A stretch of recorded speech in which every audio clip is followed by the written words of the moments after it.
Hello, my name is Christina Stone Kaiser. Welcome to another day in my world of cooking. Most of this month I'm working through this Forks Over Knives magazine that I picked up at the grocery store. Had 62 recipes in it, that's huge. And today I'm doing something very exciting.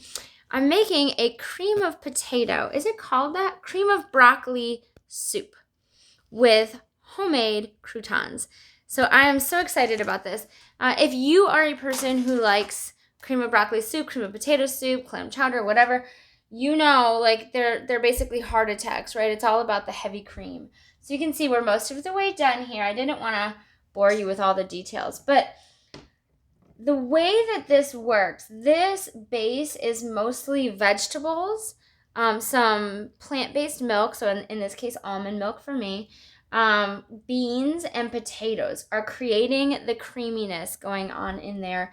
And then you just have a few broccoli chunks. And then actually, let me show you over here. I'll bring these over if it's not too hot.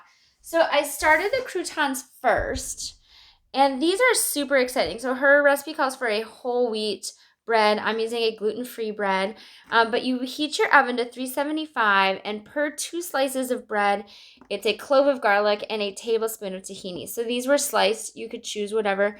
And it instructed 6 to 8 minutes of baking. I was about a half hour, but I did like a sextuplet batch.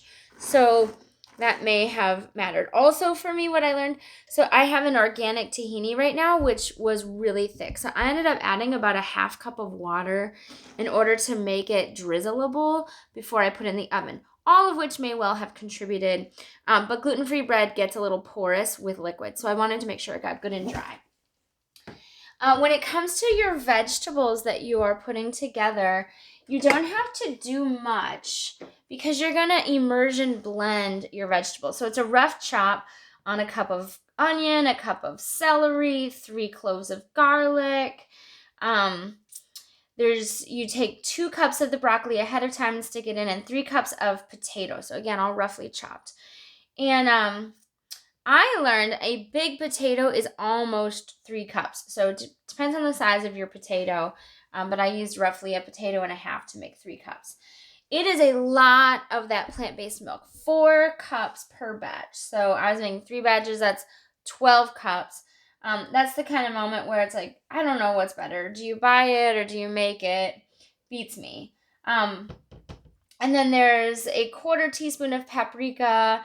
It's supposed to be a 1/2 teaspoon of dill. I was out, so I used thyme. And then I added a 1/2 teaspoon of salt to each batch. And so that boils and gets a little soft. It was like your onion, celery, garlic first, then add in all your others with the beans. I didn't mention the beans.